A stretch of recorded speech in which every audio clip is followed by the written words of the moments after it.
Brilliant. It's a gorgeous afternoon, and we are delighted to have June-Elleni Laine as our very special guest today.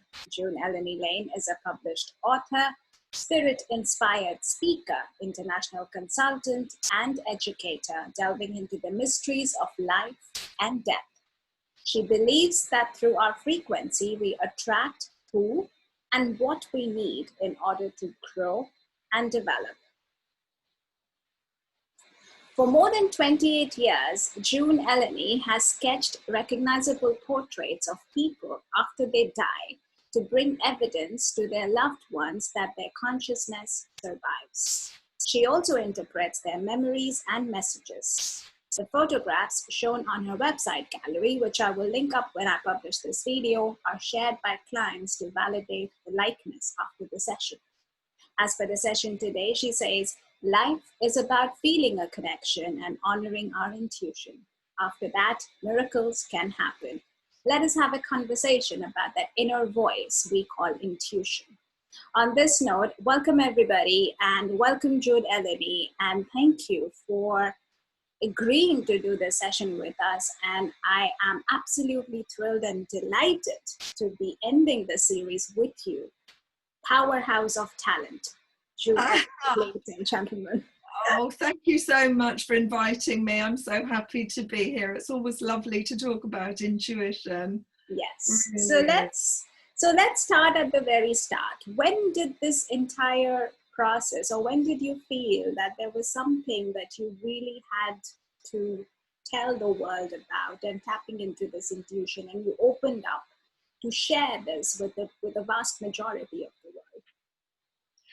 It was very interesting because the way that I was involved, really, I was unwilling. I just had some very frightening experiences that rocketed me towards trying to find out what was going on. So it was difficult for me to sleep at night. I would hear voices and noises and have feelings and out-of-body experiences. And I didn't like it. I was running in the other direction, run for the hills. But eventually I managed to find somebody that could explain to me what was going on. And then I started to understand that there is this connection that we have with more than the physical world. You know, there's a connection to other things that don't change. The physical world is changeable. And in our physicality, we are part of everything that is changeable. And it's all temporary. It comes and goes and changes, and that's normal.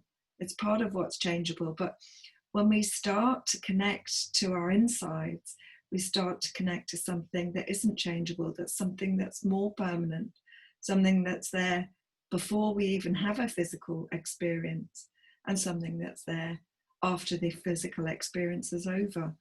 And somehow that was comforting. You know, very comforting to me. And you must feel it too, because, you know, you're doing some great work here. I love what you're doing, and I love the name D. Remind me what that means again, D? D, the Sanskrit word meaning intellect, wisdom, knowledge, everything. Okay.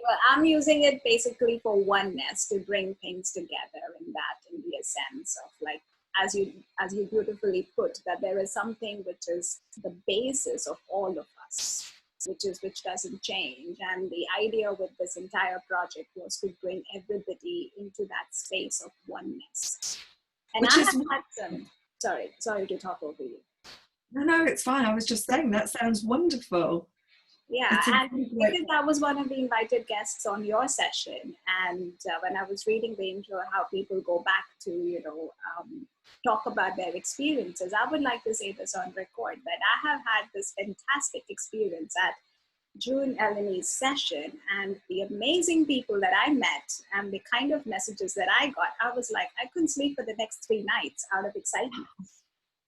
Wow, it's wonderful. And I think at this particular time, you know, where everything that used to be normal has changed, the world has changed, not just one particular country, but the whole world has changed. People are looking for answers. I think people are starting to doubt what they see, what they're told. You know, things change so often. what to believe, what not to believe. And especially when we delve a little deeper and we start to see that somehow people's opinions who we trust as being our leaders seem to change depending what their incentive is to say whatever it is they're going to say, which means that we have to really be a lot more self-reliant. We need to learn how to go inside and trust the voice, the unchanging voice. And sometimes people say to me, but there are so many voices that I'm listening to, even inside. Which one can I actually trust? And that's a very interesting question, and brings with it very interesting answers as well. From my experience, I've been doing this for a very long time now. And in my experience, I understand there are basically two main voices and lots of sub-voices. But the two main voices is our own voice, which stems from our own sense of self, or in other words, the one that we can call ego. And that's the one who's generally in fear of loss mostly, fear of not being enough, not having enough.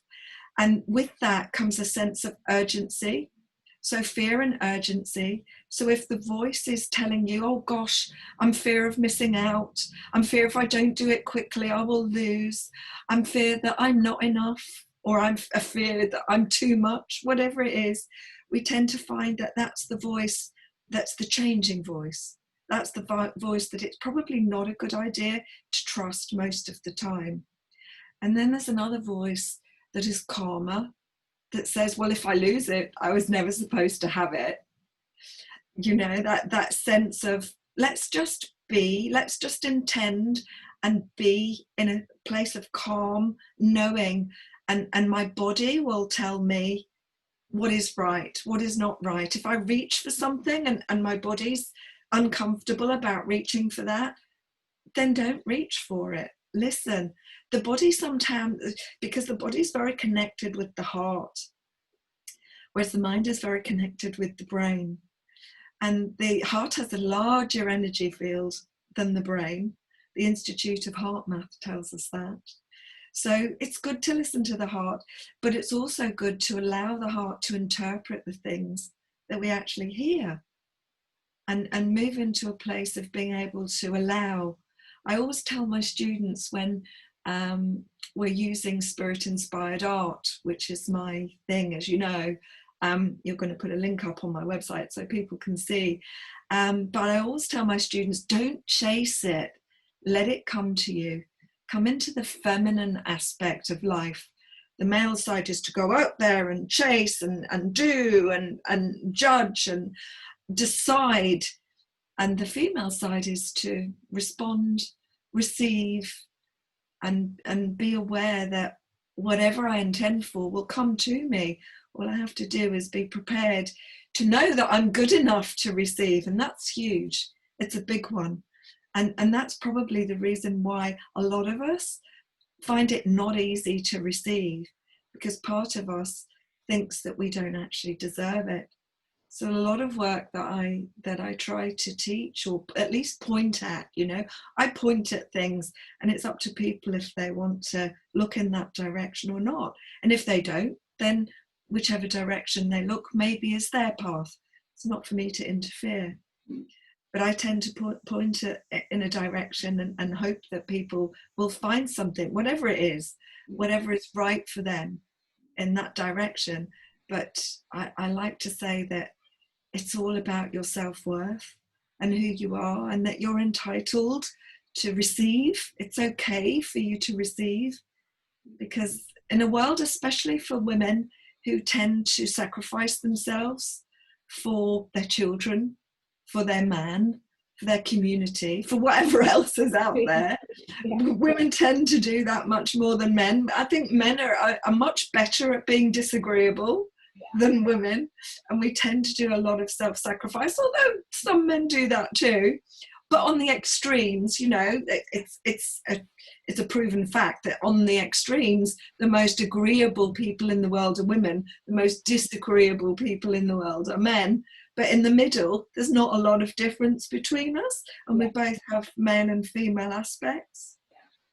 Does That's that make sense? beautifully put. No, that's absolutely beautifully put, and that makes perfect sense, because I got it from your session, from being on your session, where one of your students turned around and said, "You got to embrace the feminine energy," and I was like, "Oh no, that's so right." And most of us, I know from my personal experience, I have this problem that, that I, for the longest time, I felt I don't deserve it. I probably am not good enough, and that was very psychologically conditioned in me.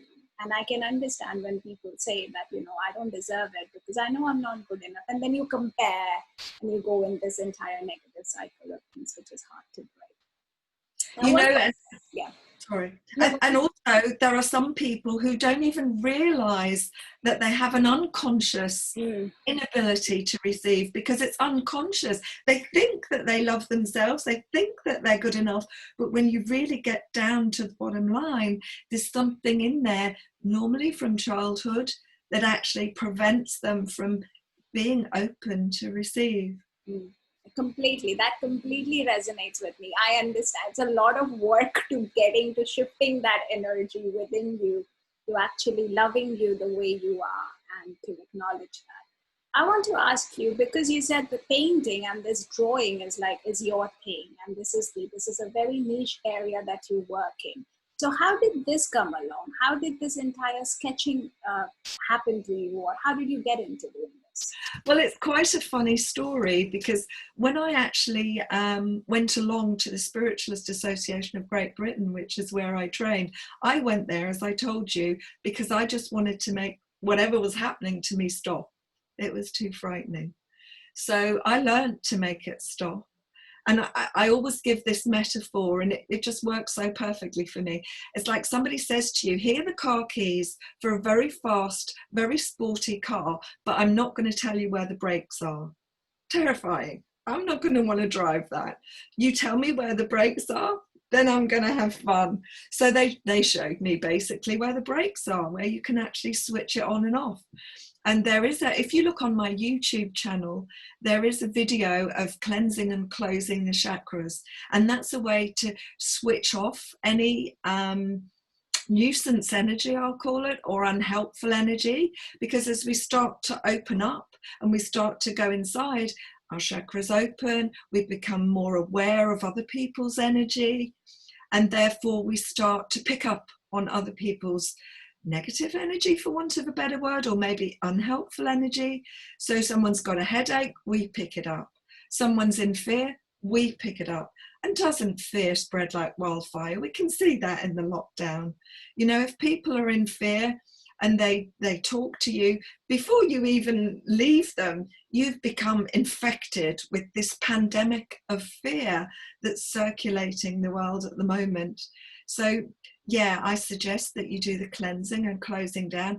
And there's also another video on my channel where you can literally use art. You were asking me how to use art in everyday life, where you can literally draw out your angst. And then I ask people if they can find a safe place to burn it, you know, to burn it and to send it to the light, so that all the fear leaves us. Because when our identity comes from being, I am creating my human experience, rather than what's happening to me and why is this happening to me, which is a victim mentality. If you can change your identity from victim to creator, then everything around you changes. You know, we can even come through a pandemic like this as, well, why did I create this? The questions we ask each other change from, why is this happening to me, to why did I create this? And why did I create this is a much more empowering question. And there are solutions then, because if I created it to make me more aware of going inside and taking my own counsel, rather than trusting everybody that's in power around me to be doing the right thing, which sometimes they do, but sometimes they don't, then we start to become more powerful in the world. So that's what I like to point at. Every single one of us as individuals has the capacity to be able to make decisions for ourselves, to be able to change our way of being to become more powerful. And it's so exciting. Yeah. It's absolutely exciting. And before I put us on record, you were telling me about this shift that you are witnessing in people because of this pandemic, where more and more people are now wanting to, there's a desire to understand themselves, their own selves, and facing their own fears and coming out of it. So in your experience, now that you've been in this profession for 28 years and counting, how is this shift? Is this shift, has it shocked you, or did you always kind of knew that the shift was going to come at some point? Well, the shift in awakening consciousness is everywhere. It's all over the internet, all over the new age, and different people see it in different ways. But the shift is coming. There is no question the shift is coming. And what this has done, this has accelerated it. It's almost like the battle between our own light and our own shadow is playing out on the outside as well as on the inside. So as much as we have a shadow that we need to embrace, it's no good saying, gosh, you know, I want to ignore the parts of me that I don't like. We can't, because everything on the outside is reflecting on the inside. I remember once that I had a student come to me and she said, oh, you know, this one and that one and the other one, and if they would just leave me alone, I would be okay. I said, okay, well, what I'm hearing is that I'm okay. It's the others. She said, exactly. I knew you would understand. And then I said to her, no, there are no others. And she put the phone down, and an hour later, okay, I get it. I'm sorry. There are no others. People on the outside are reflecting parts of me that I don't like, that I need to embrace and heal.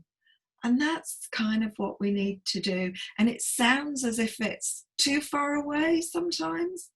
But if we just look at the people in our life that push our buttons the most and ask ourselves two simple questions. Is there a way I need to be more like them? Or is there a way I need to be less like them? And if you can answer that honestly, they will stop pressing your buttons because you've got the lesson.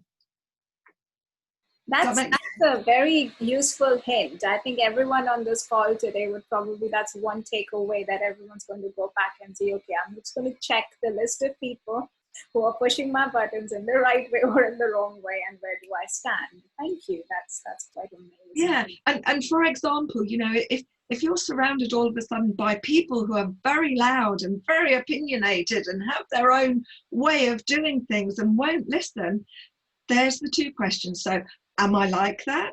Do I need to keep my mouth shut a little bit more and listen more?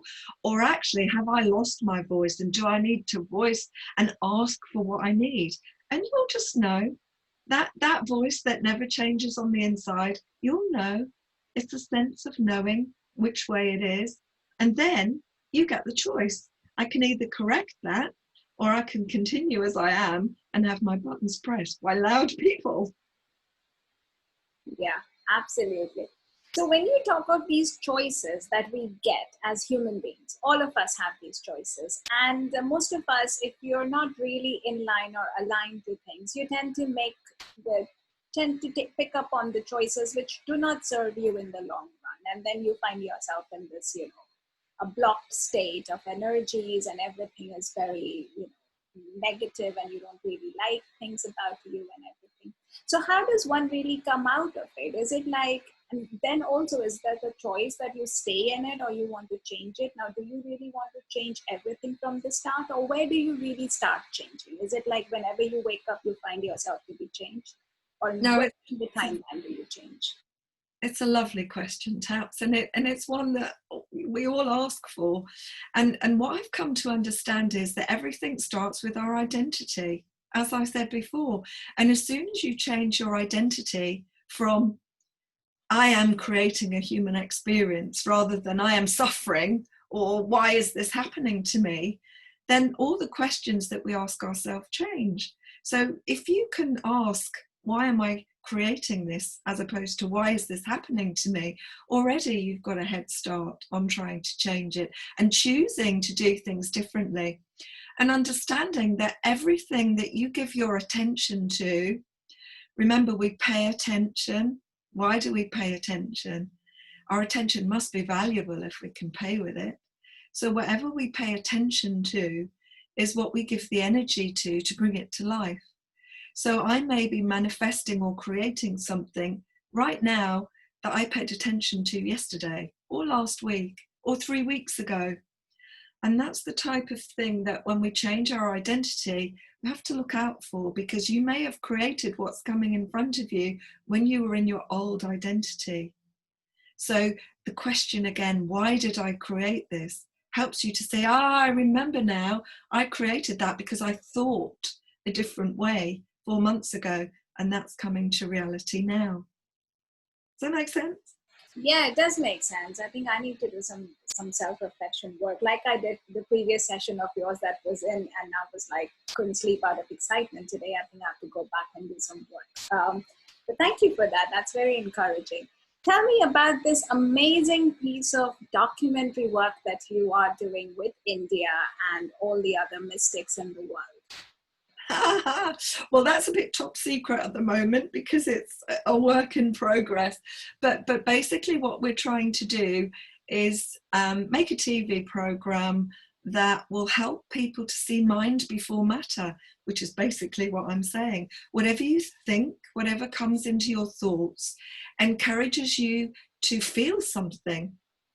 There's an exercise that I do that absolutely proves this.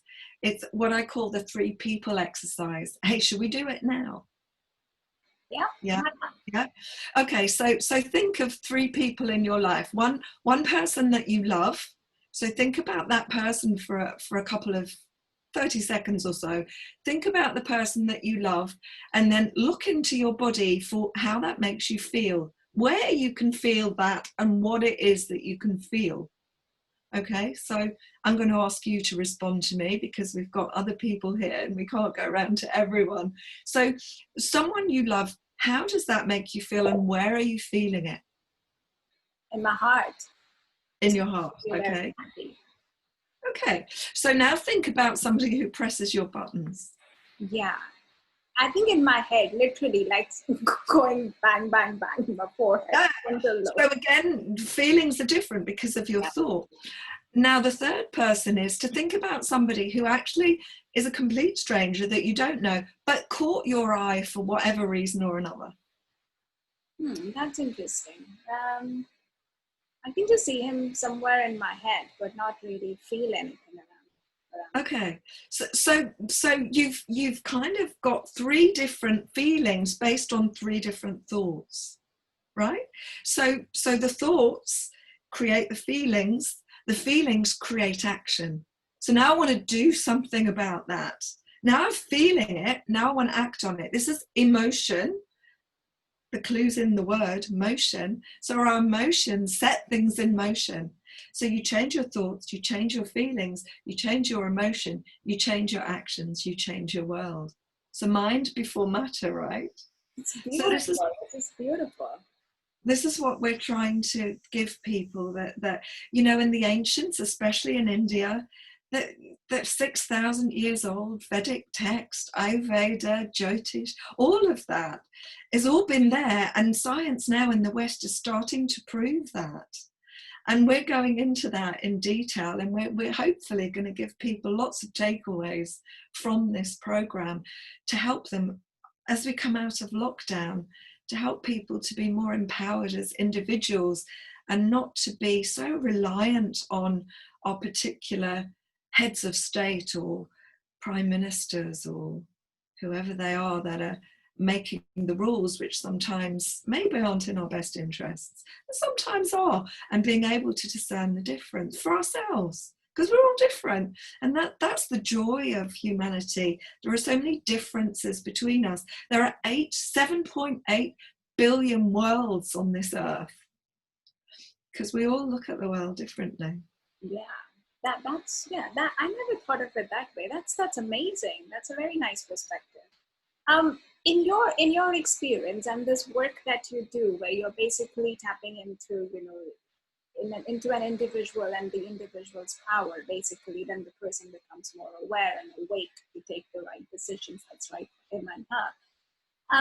How do you see the problems that the so-called world puts out,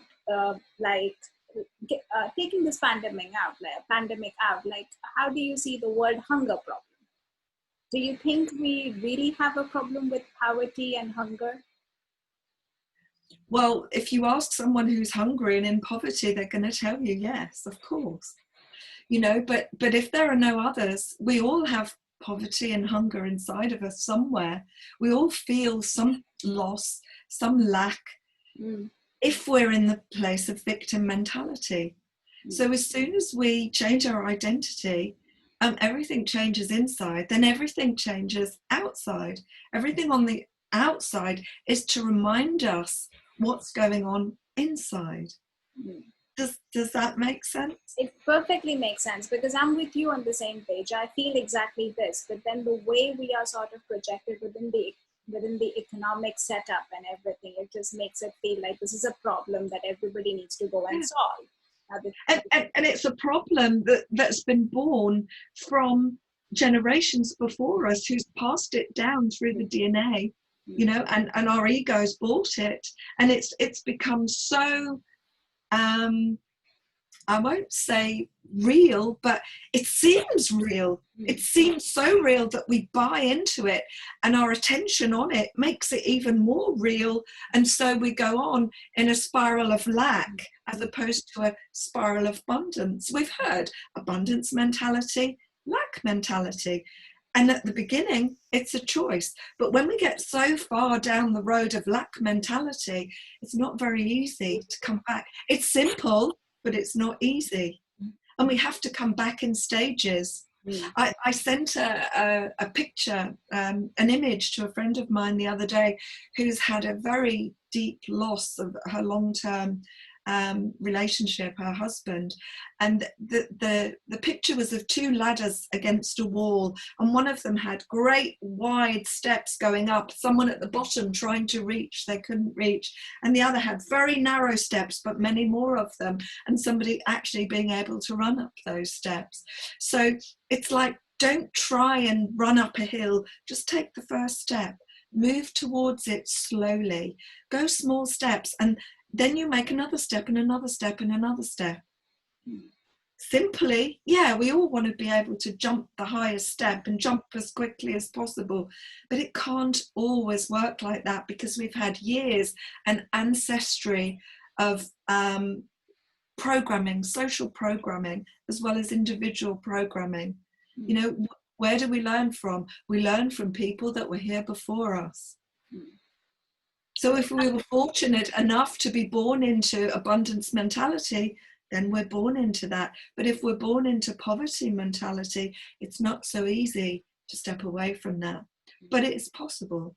Yeah, it is possible. And I think with the work that you do and, you know, the work that your students do, I think you're literally encouraging people now to take control and get into that abundance mentality, because there's enough for all of us to go around and, you know, and live absolutely amazing lives. But then we choose to, and I think somewhere that lack mentality is comforting as well, because you've seen, you know, your forefathers and you know it. Exactly. It's familiar. And when something's familiar, it's not easy to change, which is why I like to do my spirit portraits. Because when I draw a spirit portrait, imagine you come to a stranger, they don't know you, they don't know your family, and suddenly you see your mother's face appear on the screen in front of you with messages about her life and messages that you can't deny are true. And there's enough of a resemblance on the picture. Suddenly your mind opens to the possibility that, hey, maybe there is something beyond what I thought was possible. So that's the first step in. If you like, it's, I don't mean to disrespect it or downgrade it in any way by saying this, but it's like the window dressing that brings the person into the shop. Window dressing is very important. If your window looks dull, no one's coming in your shop. But if there's something thrilling in the window, something that's different, something that catches your attention, you're coming in the shop. That's absolutely, beautiful, and that's spot on, because that's what I feel like. Do I really like going to a shop which doesn't look nice? Probably I wouldn't. But then how does intuition play the role here? Because sometimes you're driven into some things which they don't look that appetizing from the outside. They don't look that fabulous, but you still would go. And some people would go, not everybody, but very few would go. So how do you then explain that? Well, remember, intuition is simply your inner tutor. Intuition. Huh? Different from inspiration. Inspiration is to inspire in spirit, to bring in spirit wisdom. So when we have spirit wisdom coming in and we have our intellect trying to interpret it, that's what we call intuition. So our intuition can only be as good as our inner tutor. So it's our job to develop our inner tutor by bringing in more inspiration from the place that's not changeable. Our intuition changes as we grow and develop. The inspiration that comes in then appears to us differently. So it's all about practice. Yeah. The small steps to take us to where we want to go. Beautiful. And what is it for you? Like, how do you see your life going ahead? Because you're an author, you are this person who's helped millions of people around the world to find their own potential. And you help people day in and out. You teach a lot of students, and most of your students, if I remember correctly, use these skills to better themselves for their own self-development and personal development. What do you see your role in the society, in the world today? How do you see yourself? And what is it like? Where do you see, what is that achieve? Do you have the sense of something that you want to achieve? Do you have it?